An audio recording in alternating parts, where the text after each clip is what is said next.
Quanto prazer nós temos na vida. E não falo em questão de pecado, mas em questão de valorizar a vida que nós temos, de realmente ver o sentido que as nossas vidas têm aqui na Terra. Quanto de fato nós estamos vivendo com qualidade, a vida que de fato Deus espera que nós vivemos. Muitas vezes nós olhamos para as situações ao nosso redor e vemos as pessoas sem sentido em suas vidas, buscando um propósito para suas vidas. E na maioria das vezes o propósito buscado vai ser pecaminoso, vai ser enganoso, vai ser errado. A Bíblia nos alerta em muitas partes, Deus nos alerta em muitas partes sobre como nós devemos de fato viver aqui nesse mundo e qual o direcionamento correto que nossos corações têm de ter aqui na terra. Perceba o que é descrito em Provérbios 3, versículo 17. Os seus caminhos são caminhos deliciosos, e todas as suas veredas paz. Aqui nós percebemos que a referência, mais uma vez, é a sabedoria. Quando diz aqui os seus caminhos, está dizendo os caminhos da sabedoria. Os caminhos da sabedoria são caminhos deliciosos. E essa ideia de delícia traz esse contexto de prazer, de ter prazer nesse caminho que nós estamos trilhando. Muitas vezes, como cristãos, nós acabamos que sentimos muitas vezes o contrário disso. Muitas vezes, por estarmos nos privando de alguma coisa, nós nos sentimos tristes por isso, desanimados. Às vezes, nós ficamos sem gosto pela vida por causa de algo que nós tivemos de deixar, mesmo sabendo que isso era pecado. A Bíblia deixa claro aqui para nós nesse versículo: os caminhos daqueles que estão com a sabedoria são caminhos deliciosos, são caminhos prazerosos. A vida deve ser vivida pelo cristão dessa maneira, como é descrito pelo apóstolo Paulo muitas vezes em Filipenses. Alegrai-vos no Senhor, buscar as coisas lá do alto, servir ao Senhor com alegria.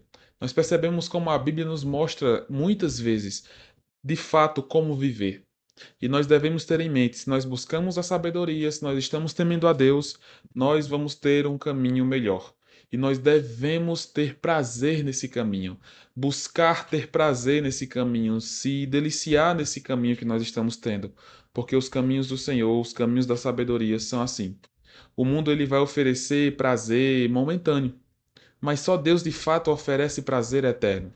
Só Deus de fato oferece prazer que vai além desse mundo, que vai além de um momento, mas é algo que ecoa pela eternidade. Esse é o tipo de prazer que nós devemos buscar em nossas vidas. Não qualquer tipo de prazer momentâneo, passageiro, mas um prazer eterno, um prazer que nos dá paz, alegria eternamente. A sabedoria ela nos conduz a um caminho seguro, como é descrito na segunda parte do versículo, e todas as suas veredas, paz. As veredas, os caminhos da sabedoria são caminhos de paz. Esse é o caminho que nós devemos buscar. Caminhar com Deus é experimentar alegria genuína. Salmo 16, versículo 11 vai nos dizer isso.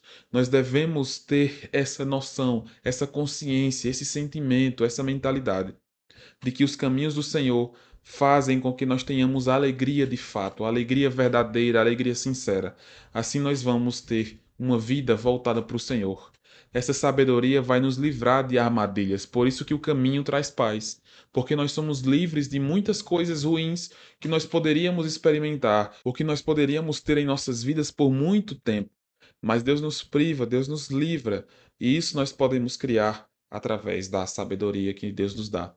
Nós podemos de fato ter uma vida voltada para o Senhor, quando nós estamos buscando cumprir a vontade dele, obedecer ao Senhor, obedecer ao que ele espera de nós. Assim nós cresceremos de fato.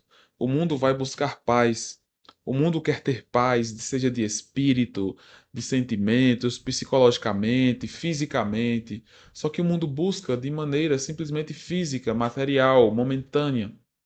Nós cristãos sabemos que essa paz, essa segurança só pode ser alcançada de fato olhando para Deus, olhando para o Senhor. Por isso que Jesus diz que a paz dele ele nos dá. Ele nos deixa a sua própria paz. Assim nós podemos viver aqui nesse mundo de maneira a desfrutarmos dele apesar do pecado exterior e dentro de nós, desfrutar desse mundo de maneira tranquila, porque Deus está conosco. Nós temos o Espírito Santo. Nós podemos obedecer ao Senhor. Nós podemos ter uma vida de paz, uma vida sábia, aqui nessa terra.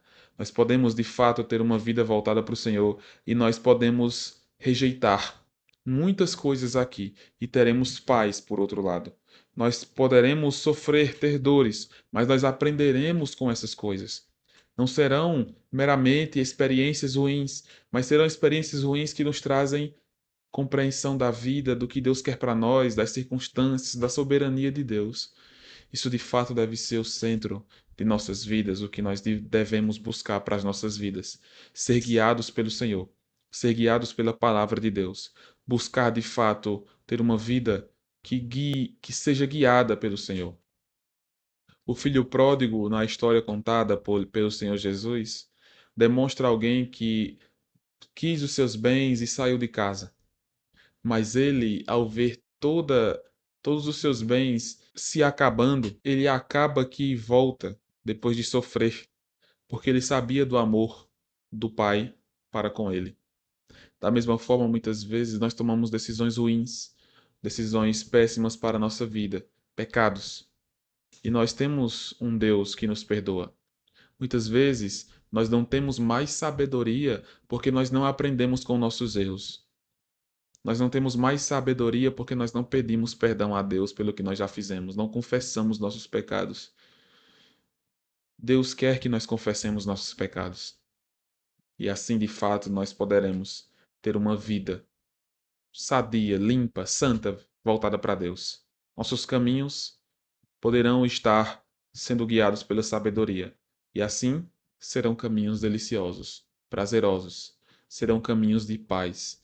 Não porque nós alcançamos a paz por nós mesmos, não porque nós temos esse direito ou essa vontade ou esse poder para isso, mas porque Deus nos concede isso. Deus é tão gracioso que, por mais que nós pequemos, quando nós pedimos perdão, Ele vê o sacrifício de Jesus por nós.